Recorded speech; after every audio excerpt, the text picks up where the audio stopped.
ఇక్కడ డ్యూటీకి వచ్చినా అనమాట. దేవుడా అట్లా పనిచేసిన చూసుకుంటున్నా. ఇప్పుడు 11:30 అవుతుంది. రేపు మార్నింగ్ 10:30 దాకా ఉంది ఈ స్నో స్ట్రామ్. పడుతూనే ఉంది. ఈ మంచులో చాలా స్లోగా నడవాలి.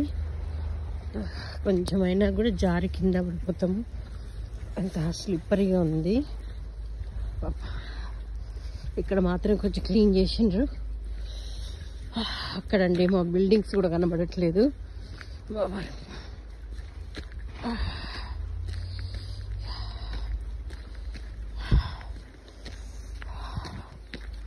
చాలా చల్లగా ఉందండి, ఫ్రీజింగ్.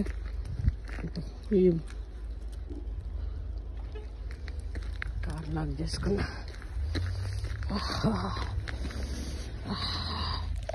అక్కడ ఉన్నదండి మా బిల్డింగ్. జారిపడకుండా ఈ బ్లూ ఇదంతానేమో సాల్ట్.